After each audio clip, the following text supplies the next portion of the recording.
मंगलम भगवान वीरो मंगलम गौतमो गणी मंगलम कुंद कुंदायो जैन धर्मोस्तु मंगलम सर्वमंगल मांगल्यम सर्वकल्याणकारकम प्रधानं सर्वधर्माणां जैनं जयतु शासनं सहजानंद चैतन्य प्रकाशाय महीयसे नमो अनेकांत विश्रांति महिमने परमात्मने।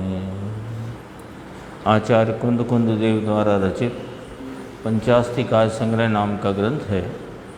इसमें 9 पदार्थ के निरूपण स्वरूप पाप आश्रव के या पाप आश्रव पदार्थ उसका यहाँ चर्चा चलती है।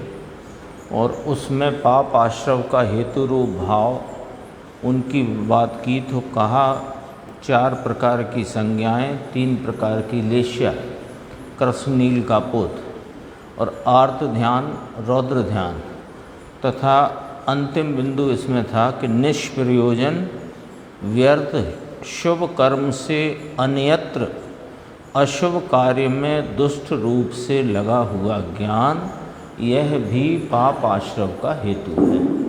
उसका अपन खुलासा गुरुदेव श्री के व्याख्यान से अपन देखते हैं, पेज नंबर 517 है। और फिर इंद्रिय वशत, इंद्रिय का आधीनपना, वह भी पापाश्रव है। आर्त ध्यान और रौद्र ध्यान दोनों पापाश्रव है। यहाँ तक आ गया। अब निष्प्रयोजन यहाँ से आया कि निष्प्रयोजन माने प्रयोजन रहित, व्यर्थ ही, व्यर्थ है ना, व्यर्थ शब्द, अर्थहीन निष्प्रयोजन है ना। निष्प्रयोजन शुभ कर्म से अन्यत्र अशुभ कार्य में दुष्ट रूप से लगा हुआ ज्ञान, ज्ञान में अशुभ परिणाम का जुड़ान बहुत ही है ना।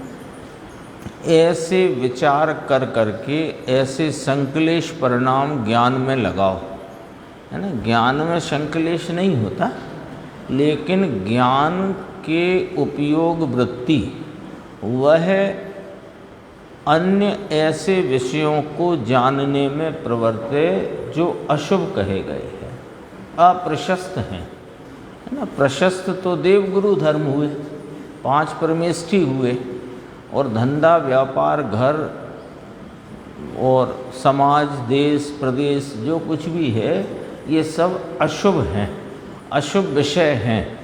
तो इन अशुभ कार्य कहो, अशुभ विषय कहो, अप्रशस्त विषय कहो, इनमें जो उपयोग की प्रवृत्ति है, तो वहाँ इनमें प्रवृत्त होने से उपयोग नियम से संकलेश को प्राप्त होता है। तो उसमें जो संकलेश भाव हुआ वो निमित्त होता है पाप आश्रम में। जो परिणति में उपयोग में कोई उपयोग तो कोई बंध का हेतुपना, निमित्तपने को प्राप्त नहीं होता, पर उपयोग रूप जीव का उपयोग जब अशुभ कार्यों में, अशुभ वृत्तियों में और अप्रशस्त निमित्तों में जब जानने रूपता से प्रवर्तता है, उनको जानने के लिए, उनमें उन कार्यों के होते हुए भाव को जानने में जब प्रवर्तता है, तो वहाँ पर संकलेश परिणाम उत्पन्न होता है। संकलेश परिणाम अशुभ भाव है और वह भाव द्रव्य पाप आश्रम में निमित्त होता है। ये वाली बात यहाँ कहना है। पर्याय में, पर्याय में ही होंगे ना सब, परिणमन तो पर्याय में ही है। हाँ, चारित्र गुण की विकार रूप पर्याय संकलेश भाव को प्राप्त हुई। जो शुभ भाव को भी प्राप्त होती है वो भी चारित्र का विकार है, और अशुभ भी चारित्र का विकार है, दोनों ही। तो यहाँ तो संकलेश परिणाम लिया, ये शब्द लिया ना गुरुदेव ने, ऐसे संकलेश परिणाम ज्ञान में लगाओ। ज्ञान में लगाओ माने ज्ञान उन विषयों में जानने के लिए प्रवर्तित है कि कौन से विषयों में? अशुभ कार्य रूप, अप्रशस्त रूप, धंधा व्यापार रूप, है ना, लौकिक ज्ञान रूप, लौकिक पढ़ाई रूप, अथवा खाना बनाना, भोजन इत्यादि घर के जितने कामकाज हैं सब वे निष्प्रयोजन हैं। निष्प्रयोजन क्यों कहा? हमारे लिए तो प्रयोजन है उनका, आजीविका इत्यादि, घर में घर की सास संभाल देख रेख, तो वो तुम्हारा जो प्रयोजन है उसका ये मोक्ष मार्ग रूपी में क्या प्रयोजन है? मोक्ष मार्ग में कैसा प्रयोजन उनका? यहाँ तो ये वाली बात है ना, ये 9 पदार्थ का वर्णन किस प्रयोजन से है? प्रयोजन भूत तत्व कहे ना, छेड़ाला में भी कहा जीवादि प्रयोजन भूत तत्व। तो ये तत्वों का जो हिसाब है वो प्रयोजन है। तो कौन सा प्रयोजन? अपने स्वरूप की प्राप्ति और आनंद की प्राप्ति का प्रयोजन। अब वो प्रयोजन कहाँ है इसमें? ये ध्यान रखना ना, प्रयोजन क्या? वो तो छेड़ाला में पहले ही कहा, जे त्रिभुवन में जीव अनंत सुख चाहे दुख थे वहवंत। तो सुख ही प्रयोजन है, और सुख का प्रयोजन जिससे पूर्ण हो तो किन तत्वों को जानना कि भाई जो दुख रूप हैं उन्हें भी जानो, सुख रूप हैं उन्हें भी जानो, सुख का भाव क्या है उसे भी जानो, सुख किसके अवलंबन से होता है ये भी जानो, तो वे प्रयोजन भूत तत्व कहलाए। देखो उसे यहाँ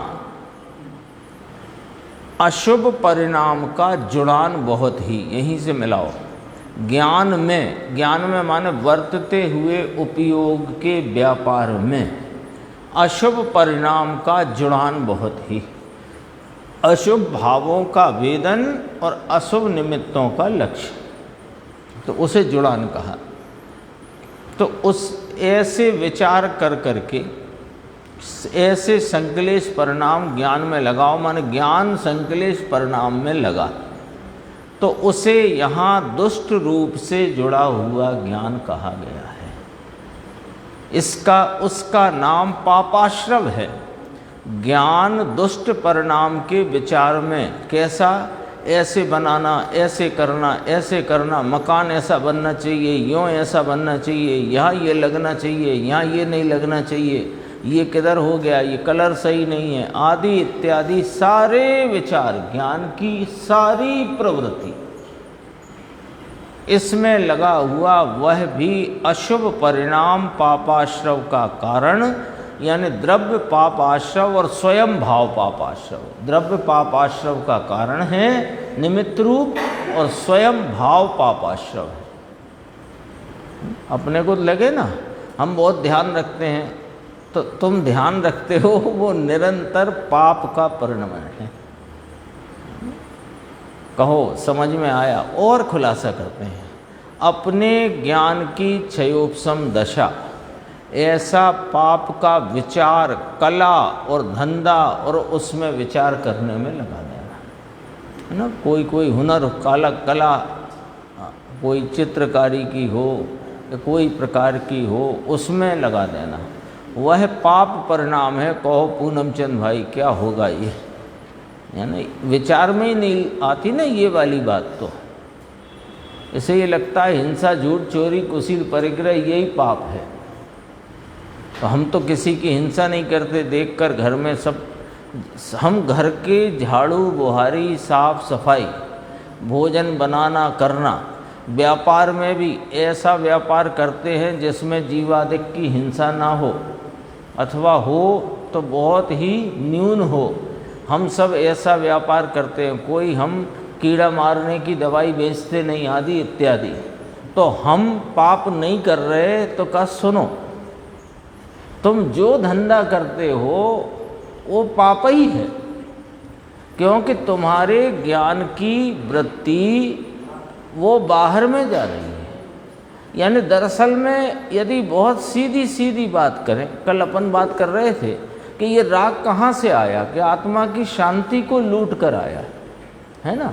तो उसका अर्थ क्या था कि उपयोग की जो वृत्ति है उसमें आनंद का वेदन होना चाहिए, और आनंद का वेदन नहीं होता, रागादि दुख भाव का आकुलता का वेदन होता है, तो वो उसने शांति और आनंद को लूटा है ना। अब वही न्याय यहाँ पर रखो कि ये जो उपयोग स्वरूप आत्मा की उपयोग वृत्ति है, ये वास्तव में तो उपयोग स्वरूप में लीन रहना चाहिए, और अपने उपयोग स्वरूप को छोड़कर जो जितनी बाहर भटकती है वो सब वास्तव में इसके लिए पाप है। तथापि वहाँ बंध की अपेक्षा और प्रशस्त अप्रशस्त निमित्त की अपेक्षा दो भेद कहे, पुण्य पाप। पाप शब्द आया कहाँ से, इसका भी विचार कभी करो अपन। पाप शब्द आया कहाँ से कि जो पतित करे सो पाप, तो स्वरूप से जो भाव पतित करे वो सब पाप है। तो ये पुण्य पाप में भेद तो कहा, 55 गाथा अपन ने पढ़ी थी अभी परमार्थ प्रकाश की, अभी तो 63 आई ना, बहुत पीछे नहीं हुई है, 55वीं गाथा है ना। जो पुण्य पाप में भेद तो है, कौन से नए से कि व्यवहार नए से। पुण्य पाप में भेद कहे व्यवहार नए से, और जो भावपुण्य भाव पाप है उसमें अशुद्ध निश्चय वो भी व्यवहार है। शुद्ध निश्चय से यानी यथार्थतया तो कोई भेद है नहीं। पर यहाँ तो अपनी बात पाप आश्रव की चलती है। देखो, पाप परिणाम में बराबर मस्तिष्क का अच्छा काम करे ज्ञान का तो उसे दुष्ट ज्ञान कहा। समझना जरा, थोड़ी बात ऐसे अपन को लगता नहीं ना, अपने को लगता हम झूठ बोलते नहीं, चोरी किसी की करते नहीं। अरे हम बिना कहे तो मिट्टी भी नहीं लेते किसी से, है ना। चोरी है नहीं, कुशील है नहीं, परिग्रह कोई हमारा ऐसा ज़्यादा नहीं, सामान्य अपना जीवन यापन करते हैं। फिर वहाँ से पाप आया कि ये जो तुम्हारे ज्ञान का क्षयोपशम परत रहा है ना अभी, वो ज्ञान के सामर्थ्य का परिणमन है। वो ज्ञानावरणी की मदद से आ रहा है ऐसा नहीं है, वो तो तुम्हारे ज्ञान उपयोग स्वरूप जो अपनी अचिंत सामर्थ्य है उस सामर्थ्य की कुछ खिलावट का परिणमन है। खिलावट अल्प है, योग्यता उस समय की ज्ञान की ऐसी। अब वो अल्प खिलावट के परिणमन को तुम जो है, जो अभी क्षयोपशम मिला, अभी अपन तो अपनी वर्तमान पर्याय से बात करें, अभी जो क्षयोपशम मिला इसे वास्तव में इस क्षयोपशम दशा रूप इस श्रुत ज्ञान को इधर लगना चाहिए, और इसके बजाय ये अपने यानी कोई हुनर हो, कलाकारी हो, उसमें लगाए। तो कहा कि वह हम तो बहुत तीव्र मस्तिष्क है, फटाफट फटाफट सब कैलकुलेशन, ये वो दुनिया की बातें। तो कहा वो निष्प्रयोजन व्यर्थ शुभ कर्म से अशुभ ऐसी कल्पना निष्प्रय। अशुभ कहा उसे। देखो, पैसा कमाना वह निष्प्रयोजन है कि वह निष्प्रयोजन है। पैसा कमाना क्या है ना, ऐसी मशीन बने और ये बने और ऐसा यहाँ करते हैं, ये क्षयोपशम का प्रयोग काय में कर रहा है, पाप में। ऐसी मशीन बने कि ऐसा प्रोडक्शन आए कि अभी मान लो 1 टन घंटे का आता है, 6 टन घंटे का प्रोडक्शन आए, आदि इत्यादि। ये सब कारखाना डालने में ज्ञान का जो उपयोग लगाते हो ना, ऐसे ज्ञान के उपयोग का इस प्रकार से प्रवृत्त होने में अशुभ परिणाम उत्पन्न होता है, उसका नाम पापाश्रव कहा है। उससे नए पाप आते हैं, आश्रव है ना, तो नए पाप, द्रव्य पाप आते हैं। तो कहा दान के लिए कमाए, तो बहुत चर्चा है इसमें, क्योंकि जितने बैठे हैं सब इसी में लगे पड़े, जितने सभा में बैठे हैं ये सब व्यापार वाले ही तो है अधिकांश। तो कहा दान के लिए कमाए, तो कि दान के लिए कमाने का किसने कहा तुमसे, किसने कहा कमाओ और दान करो। कुत्ता मारकर गाय को डाला और गाय मारकर कुत्ते को धराया, ये क्या करना। गाय भूखी है तो कुत्ता मारकर गाय को डाल दिया, हमने तो गाय की भूख मिटाई। ये उसका प्रश्न देखो, उत्तर पे दृष्टांत देखो। दान के लिए कमाए तो क्या नुकसान साहब, उसमें तो वो निष्प्रयोजन मत कहो कि दान के लिए कमाने का कहा किसने तुमसे। कुत्ता मारकर गाय को डालना और गाय मारकर कुत्ते को धराना, कमाकर फिर कमाना और फिर दान देना, ऐसा किसने कहा है तुमसे? तो पूछा उसने, अशुभ ही है कि अशुभ ही है, धंधा शुभ किस दिन था? तो कमाए बिना दान कैसे दे? कौन कहता है दान देने की क्या काम है? किसने कहा दान करो?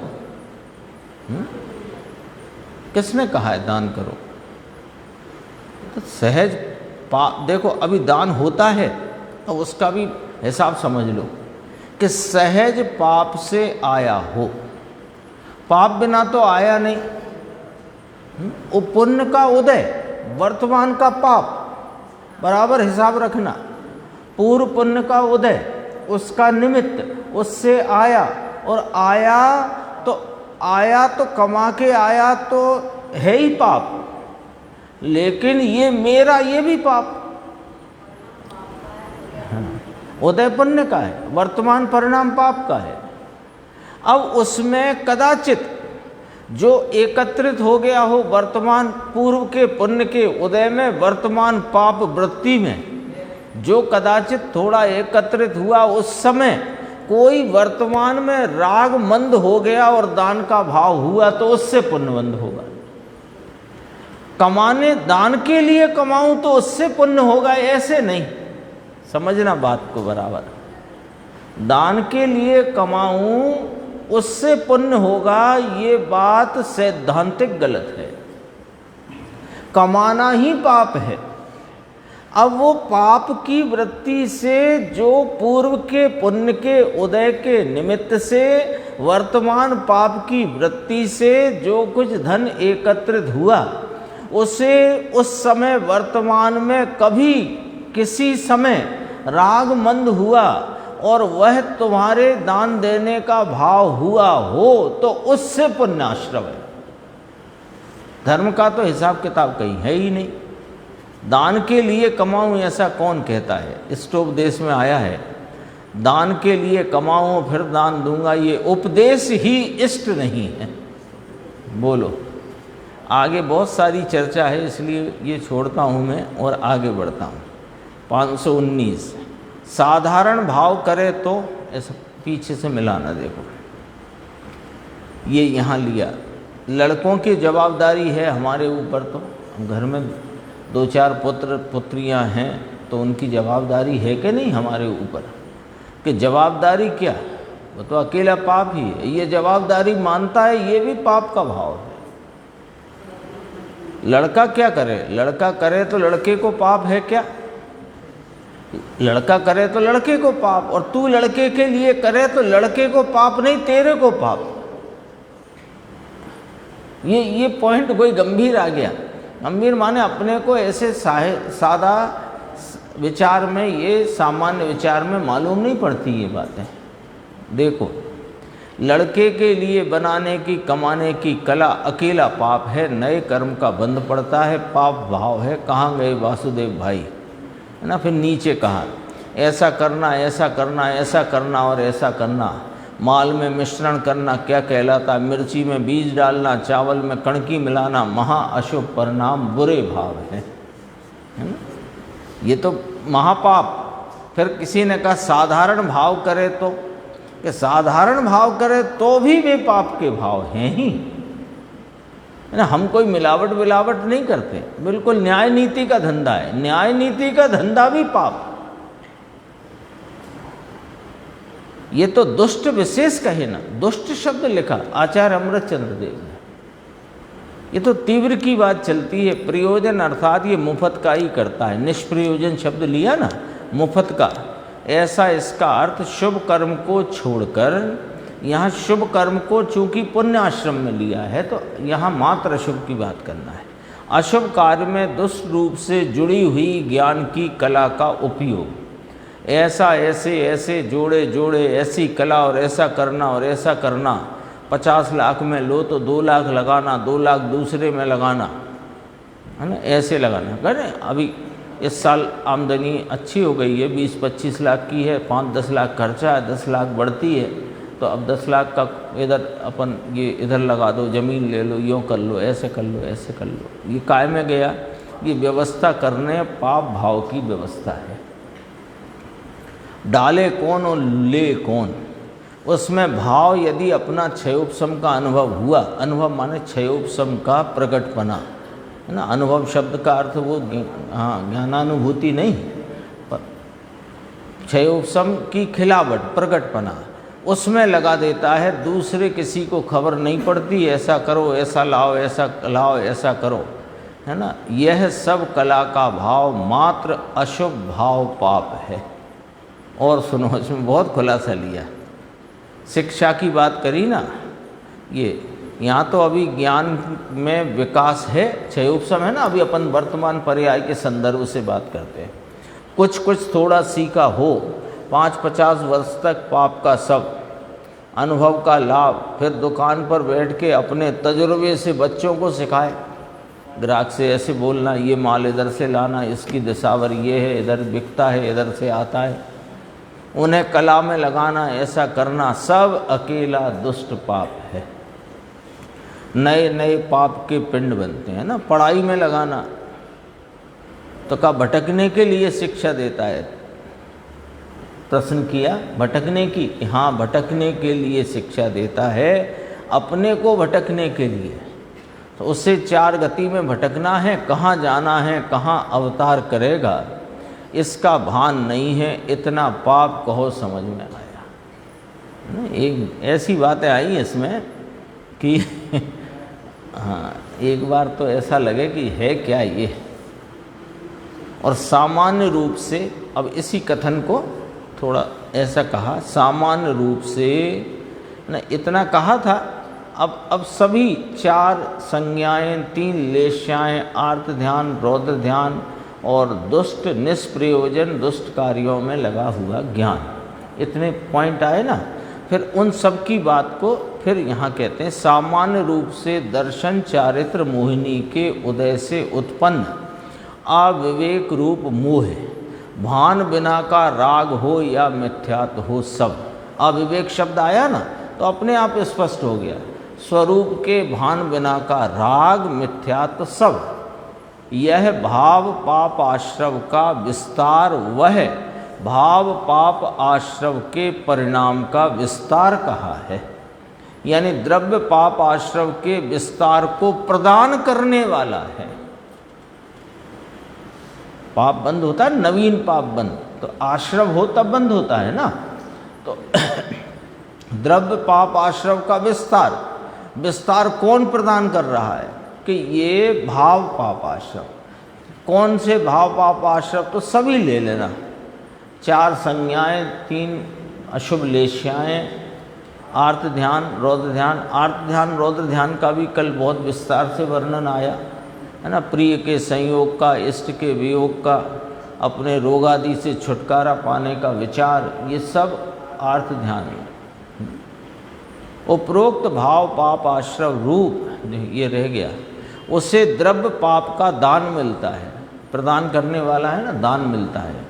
द्रव्य पाप रजकण पाप के उसके साथ पहुँचते हैं। इधर ये भाव पाप से परिणमता है, उसी समय उनका निमित्त पाकर द्रव्य पाप उस एक क्षेत्र अवगाह में आकर के रहता है। अर्थात उपरोक्त भाव पाप आश्रव रूप, देखो ऊपर कहे संज्ञा, लेश्या, विषया, चिंता, मोह सब, आर्त ध्यान, रौद्र ध्यान इत्यादि अनेक विध भाव, वैसे वैसे जैसे जैसे अनेक विध प्रकार के भाव अशुभ, वैसे वैसे अनेक विध द्रव्य पाप आश्रम में निमित्त भूत हैं। जैसे जैसे अनेक विध पाप किए, वैसे नए आवरण में अनेक विध में वे पाप भाव निमित्त पड़ते हैं। कहो समझ में आया? स्पष्ट है ना, कोई उलझन तो नहीं है यहाँ। तो पूछा कि जगत में फिर तो सब व्यवहार ही रुक जाएगा। तो क्या जगत में कौन रुकता है?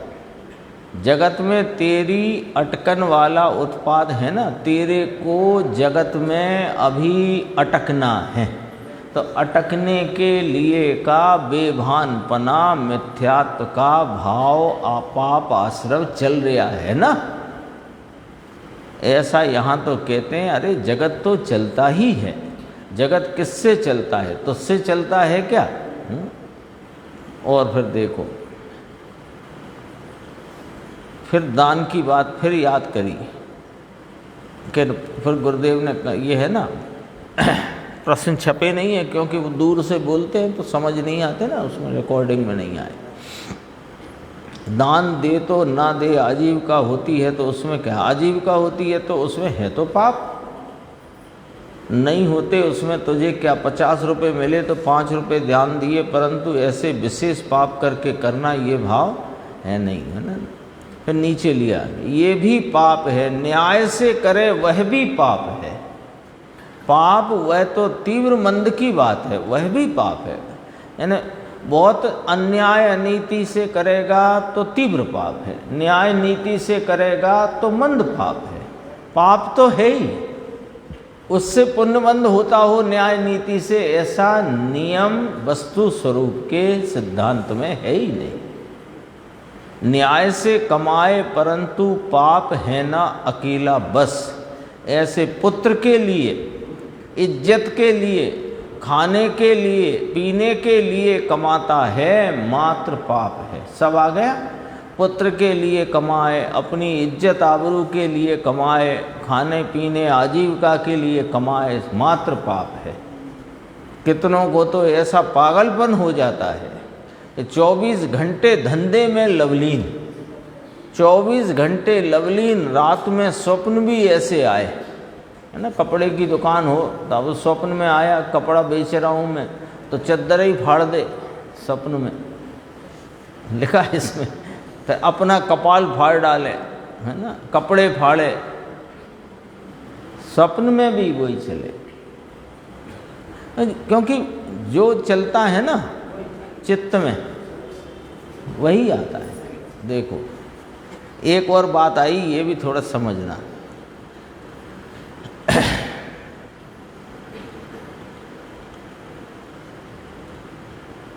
देखो यहाँ से मूल बात देखना, जिसमें पाप नहीं, बस जो पढ़ रहे थे ना उसकी 4 पंक्ति छोड़कर, जिसमें पाप नहीं, किसमें पाप नहीं, यह चैतन्य पवित्र स्वरूप आत्मा, इस चैतन्य भगवान में पाप नाम का भाव ही नहीं है। ऐसा आत्मा अखंडानंद ज्ञान आनंद कंद निज संपदा से भरपूर, ऐसी दृष्टि करे तो अनंतानुबंधी का दोष तो टल जाएगा, है ना। अनंतानुबंधी संबंधी परिणाम तो इसको होंगे नहीं, और उस संबंधी आश्रव भी नहीं, उस संबंधी बंध भी नहीं। मंद राग हुए बिना फिर रहे नहीं, भले अशुभ हो। तीव्र जो अनंतानुबंधी का था वैसा अब इसको रहने वाला नहीं है। ज्ञानी को भी राग तो आता है, पाप भी होता है, आजीविका आदि के प्रयत्न यत्न आदि करता है, लेकिन ऐसा तीव्र नहीं होता जैसा वो लवलीन बताया था, 24 घंटे व्यापार में लवलीन।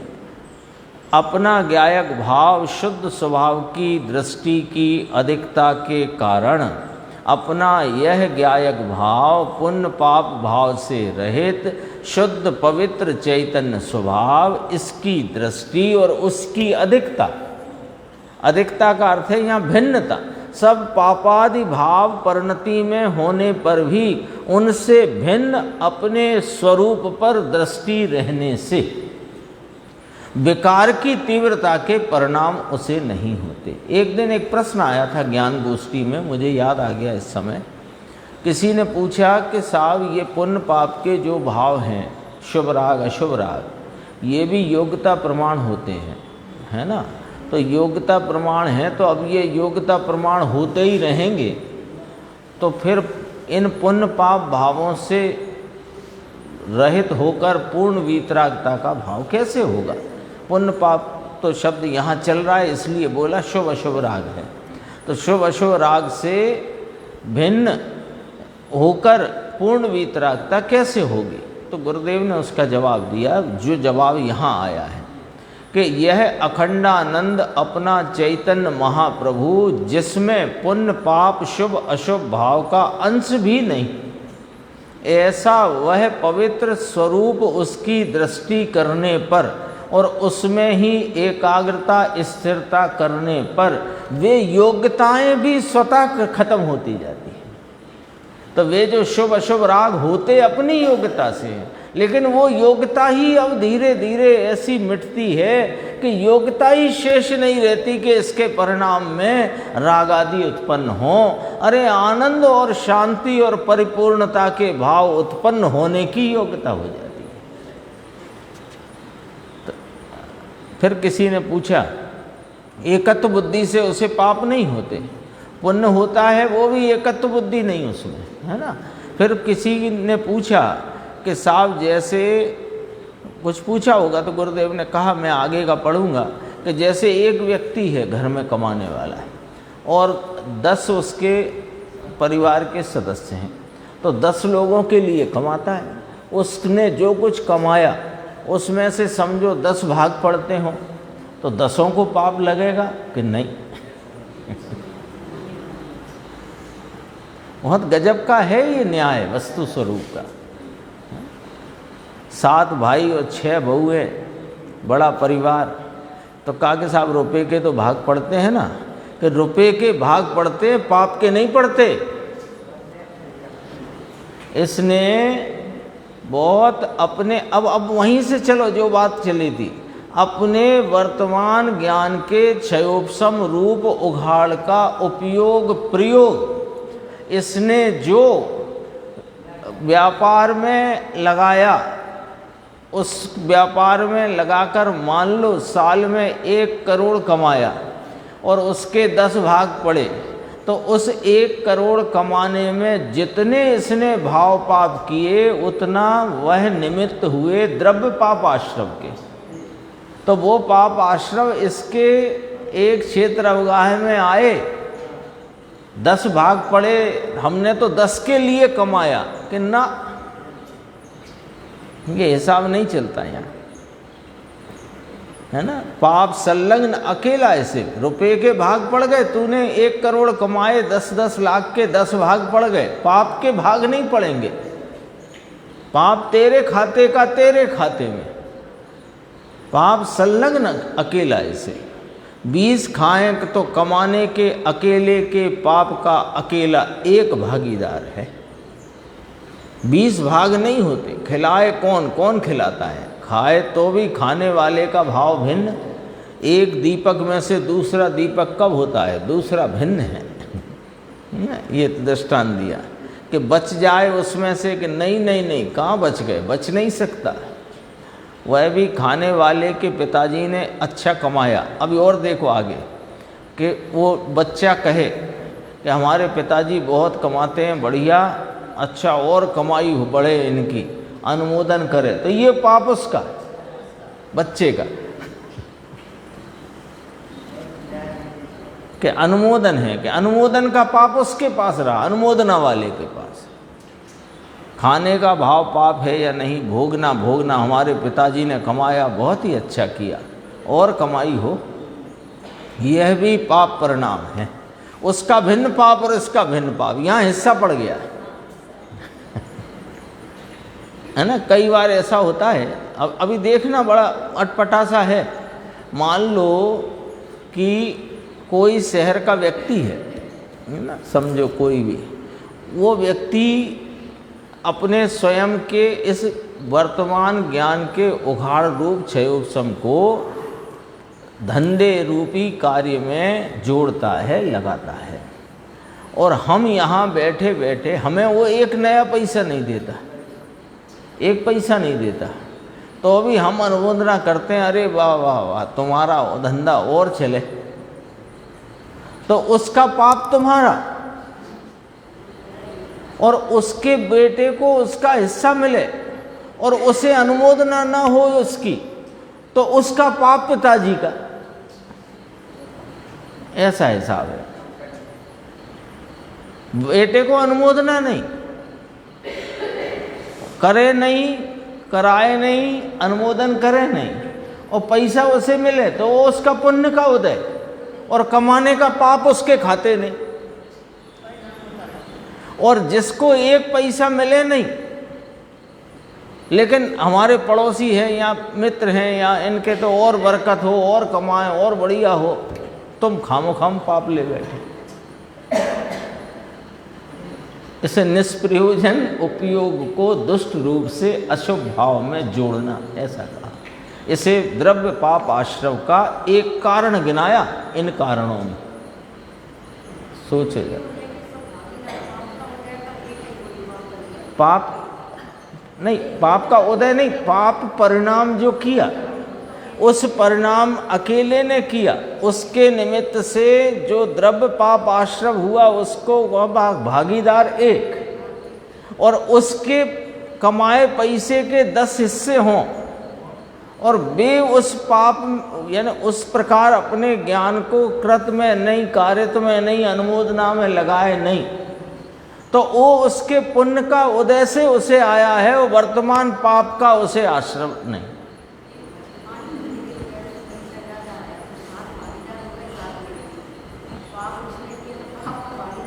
पाप का भागीदार अकेला, और पुण्य का उदय 7 का, 10 का, 15 का, 20 का जो हो सो हो। हाँ, यहाँ नहीं चलता इनकम टैक्स वाला गणित, यहाँ तो सीधा है। हाँ, बहुत। ये वस्तु स्वरूप का न्याय कोई भगवान का नहीं है, भगवान ने तो बताया है। ये वस्तु स्वरूप का अनादि से ऐसा ही, क्योंकि 7 तत्व भी अनादि से हैं, अनंत काल तक रहेंगे, और उनका स्वरूप भी ऐसा ही था, ऐसा ही है, ऐसा ही रहेगा। उसमें कहीं कोई उलझन की बात नहीं है। उसका भिन्न पाप और इसका भिन्न पाप। अब फिर कहा भाग नहीं पड़ते, यानी उसने 15 लोगों के लिए किया तो 15 भाग पड़ेंगे पाप के ना, और अनुमोदना करे वो पाप का भागीदार हो जाएगा।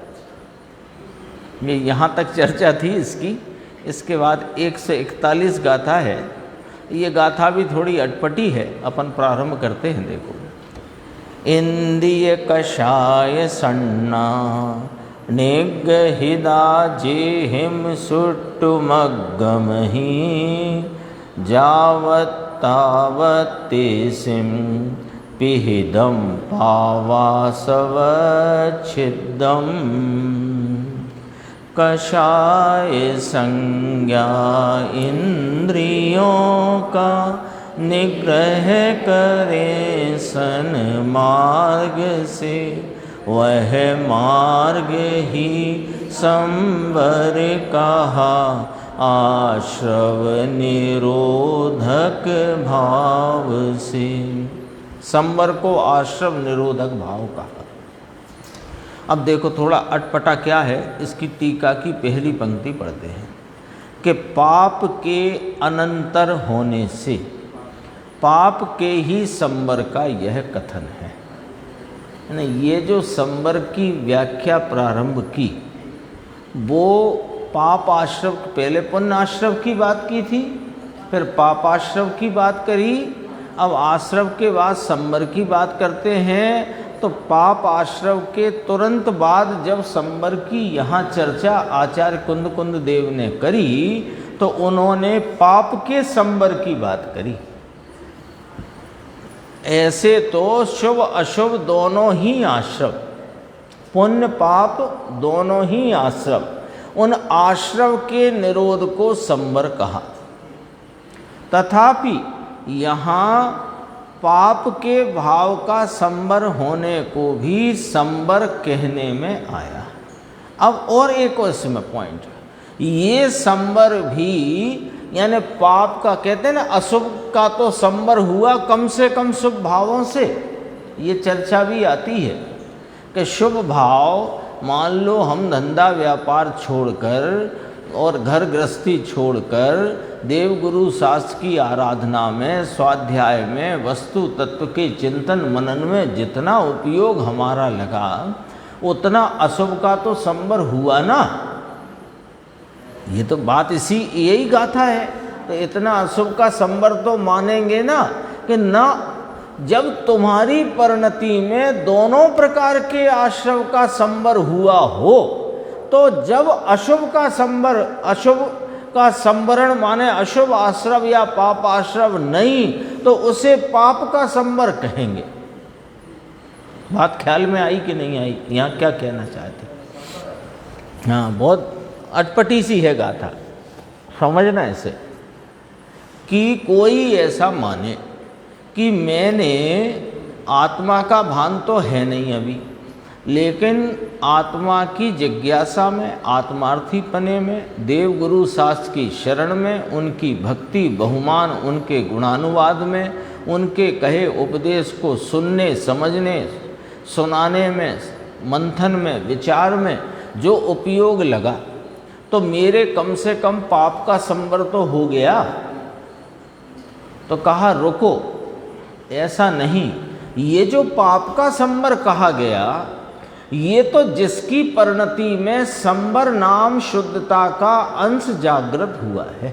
संवर का एक दूसरा शब्द है शुद्धता।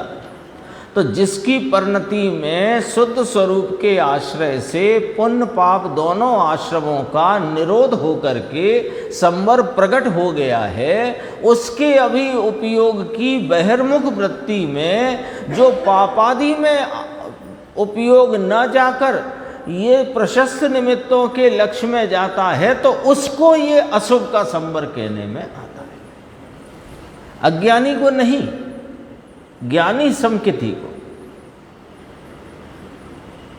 इसलिए ये भ्रांति में ना रहे कोई, इसलिए ये बात है, इस प्रकार की भ्रांति में कोई ना रहे कि चलो संवर मान लो, असली संवर ना प्रगटा हमारे तो कोई बात नहीं, कम से कम अशुभ का संवर तो हुआ।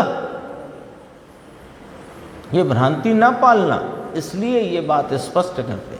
पढ़ोगे आपको तो लगेगी, देखो अन्वयार्थ पढ़ते हैं हम। ये तो इसका नीचे कहा उत्थानिका का, पाप के कथन के पश्चात तुरंत होने से, तुरंत इसी का कथन किया जाने से पाप के ही संवर का कथन किया है। जो भली भांति मार्ग में रह कर लो, पहले ही शब्द आ गया अन्वयार्थ में, अई सुष्टु मार्गे, जो भली भांति मार्ग में रहकर। मार्ग क्या है? संवर निर्जरा रूप मार्ग है। और संवर किसका? कि दोनों ही प्रकार के आश्रव का संवर हो, तो वह संवर निर्जरा रूपी मार्ग में रहा है। तो जो भली भांति मार्ग में रहकर इंद्रियां, कषाय और संज्ञाओं का, जो पीछे आ चुकी है बात, आर्द्र ध्यान, रौद्र ध्यान कषाय में डाल दो, है ना, इंद्रियाधीनपना है और संज्ञाएं हैं, लेश्याएं हैं। तो कहा इंद्रियां, कषाय और संज्ञाओं का जितना निग्रह करते हैं, जितना उससे हटते हैं, जितना उसको रोकते हैं, किनको? इंद्रियाधीनपने को, यानी इंद्रियों में जाते उपयोग को, इस प्रकार की संज्ञाओं से जितना बचते हैं, आहार, भय, मैथुन, परिग्रह, 3 प्रकार की अशुभ लेस्याओं से जितना बचते हैं, आर्त रौद्र ध्यान से जितना बचते हैं, उतना पापाश्रव का छिद्र उनको बंद होता है। पिहितम, उतना पापाश्रव का छेद बंद है। तो पापाश्रव रुक गया है, तो वहां पर पापाश्रव की तरफ से संवर कहने में आया है, पुण्याश्रव वहां पर, क्योंकि उपयोग बाहर है। तो उपयोग बाहर है तो पाप ना हुआ, पाप का पाप परिणाम नहीं, उसका निमित्त, पाप परिणाम का निमित्त नहीं, उसका पाप आश्रव नहीं, द्रव्य पाप आश्रव। तो द्रव्य पुण्याश्रव है और भाव पुण्याश्रव है। तो यहाँ शब्द लिया, देखो, पाप के ही संवर का कथन किया गया। कथन में यहाँ सिर्फ पाप के ही संवर की बात की गई, पर संवर तो वास्तव में किसको है? जो भली भांति मार्ग में रहता है। थोड़ी बात ऐसी है, मार्ग वास्तव में संवर है। अपन ने 7 तत्व पढ़े, बच्चों की किताब में भी आते हैं 7 तत्व की व्याख्या, नहीं आती? तो उसमें आती है ना, जीव कौन कि चैतन्य महापदार्थ वह जीव है, और शरीर आदि पुद्गल सब अजीव द्रव्य हैं, और आश्रव बंध, ये आश्रव जो शुभ अशुभ भाव हैं वे आश्रव के भेद होने से आश्रव हैं, और आश्रव पूर्वक उनके आश्रव के निमित्त से, भाव आश्रव के निमित्त से जो द्रव्य आश्रव हुआ उनका वहाँ रुक जाना वो बंध है, और उसमें मैं मेरे ऐसा भाव बंध है। आते हैं सब बात आई है। और दोनों प्रकार के आश्रवों का निरोध हो तो संवर है, और संवर पूर्वक निर्जरा है। संवर निर्जरा को मोक्ष मार्ग कहा गया है, आश्रव बंध को संसार मार्ग कहा गया है, और मोक्ष मार्ग द्वारा फल क्या मिलता है? मोक्ष मिलता है। सब बात है कि नहीं? प्रारंभ में ही सारी बात है। मार्ग वास्तव में संवर हैं, उसके निमित्त से, उसके हेतु से इंद्रियों, कषायों तथा संज्ञाओं का जितने अंश में अथवा जितने काल निग्रह किया जाता है उतने अंश में अथवा उतने काल पाप आश्रव द्वारा बंद होता है। पाप आश्रव नहीं है वहाँ पर, उतने समय, उतने अंश या उतने काल, दोनों बातें नहीं। उतने अंश में नहीं, उतने काल में नहीं, कितने जितने अंश में और जितने काल में उसका निग्रह नाम रोका पाप भाव। कौन सा? इंद्रिय कषाय संज्ञाओं में प्रवर्तित जो भाव है उसका जितने अंश में, जितने काल में रुकना हुआ उतने अंश में, उतने काल में वे पाप आश्रव बंद रहे। इंद्रियां, कषायों और संज्ञाएं भाव पाप आश्रव को द्रव्य पाप आश्रव का हेतु नाम निमित्त पहले 140वीं गाथा में कहा था। यहाँ इस गाथा में उनका निरोध, यानी इंद्रियां, कषायों और संज्ञाओं का निरोध भाव पाप संवर और द्रव्य पाप संवर का समझना। यहाँ इतनी कषायों में जो इंद्रियाधीनपना, आर्त ध्यान, रौद्र ध्यान, परिग्रह आदि अशुभ लेश्याओं में प्रवृत्ति का जितना अंश, जितने काल रुका उतने काल वह भाव पाप संवर और द्रव्य पाप संवर समझना। जो जीव का परिणति में जितना उन भावों में नहीं जुड़ने रूप भाव है उसे भाव पाप संवर समझना, और उतने में पाप आश्रव नहीं आया उसे द्रव्य पाप संवर समझना। गुरुदेव की व्याख्या थोड़ी समझना पड़ेगी, नहीं तो फिर ये बात ऐसी है कि थोड़ी कठिन पड़ती है एकदम समझना। जितना काल और जितना भाव, यहाँ से गुरुदेव ने शुरू की। पाप के अनंतर होने से पहले पाप की व्याख्या की पूर्व की गाथा में, उसके पश्चात आने वाली यह गाथा पाप के ही संवर का यह कथन है, पाप के रोकने का कथन है। सर्वथा पाप पुण्य को रोकने की बात नहीं कही गई है यहाँ पर, अकेला पाप रोकने की बात। अशुभ भाव नहीं होना, तो अशुभ भाव ना हो उतना पाप रुकता है, उतना। सर्वथा पाप संवर रोके वह तो शुभ अशुभ दोनों रोके तो सर्वथा संवर है। ये कथनचित संवर हुआ, सर्वथा संवर नहीं है इसका नाम। पर जिसको सर्वथा संवर है उसको ये पाप संवर या द्रव्य पाप संवर और भाव पाप संवर ये कथन किया जा सकता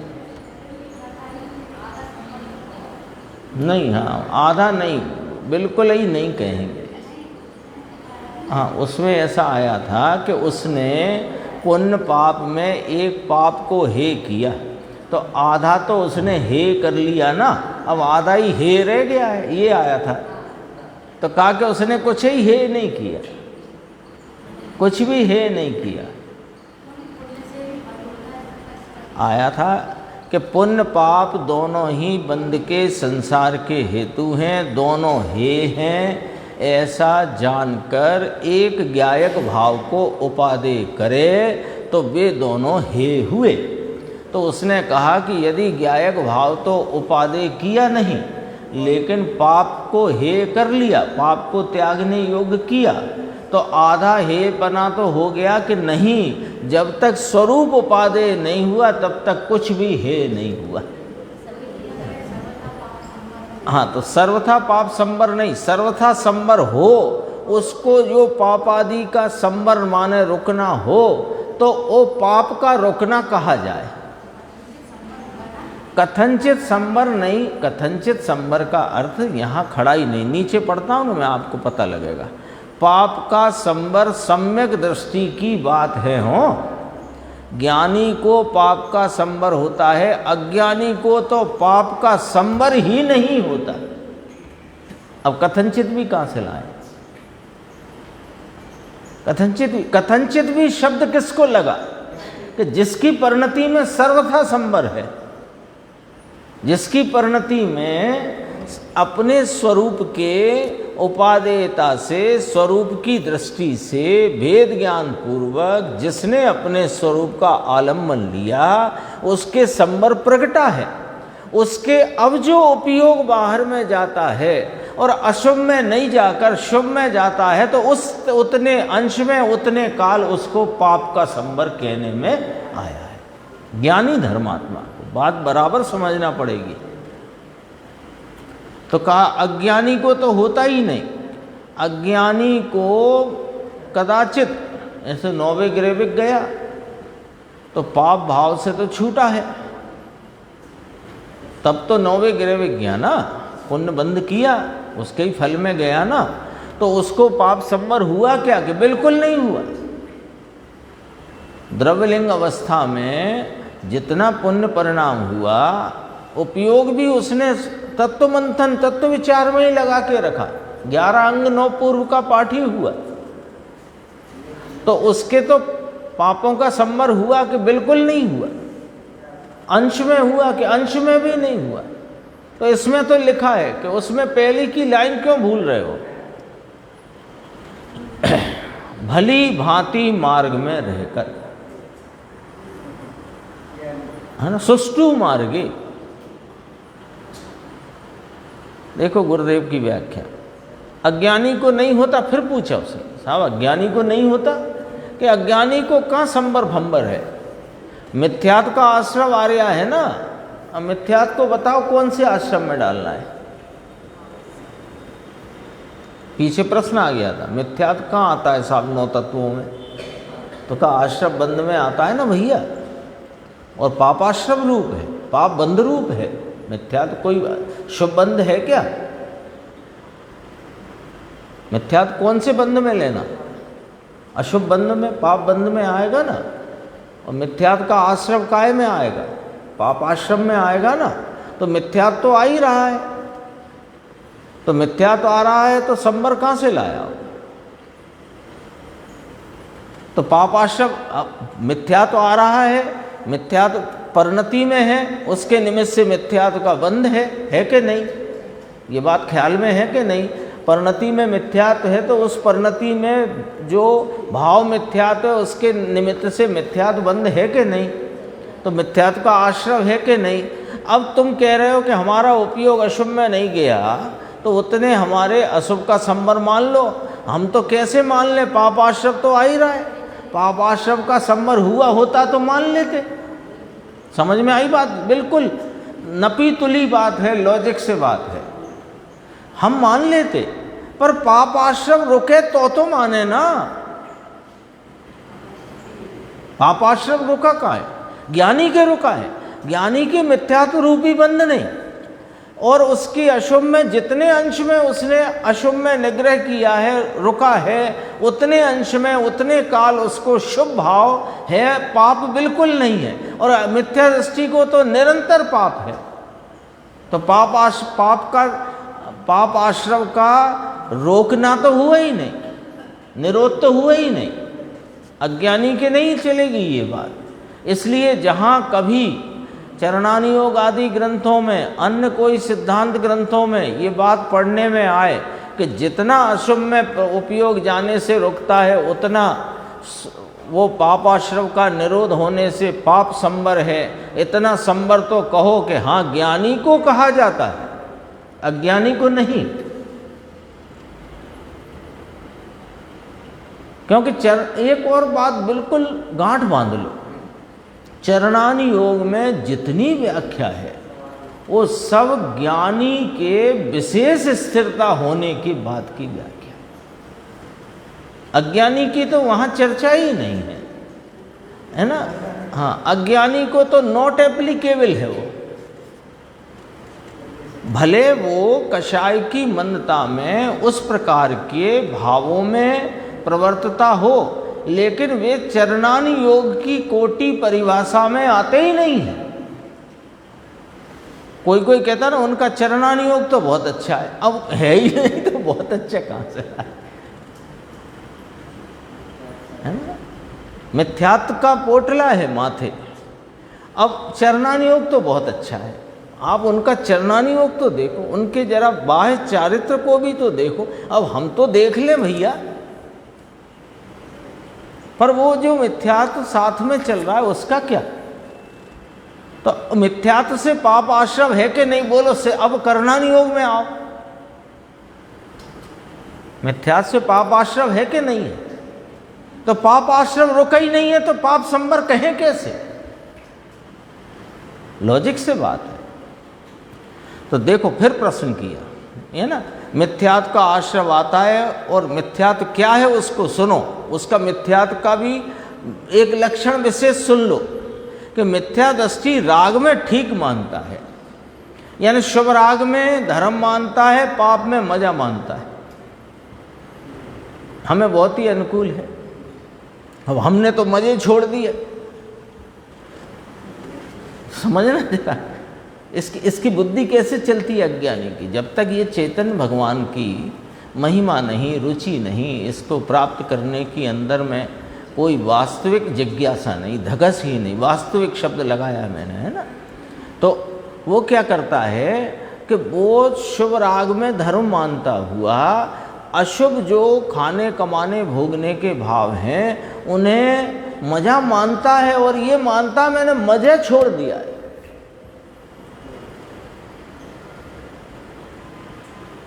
ऐसे ही मानता है ना।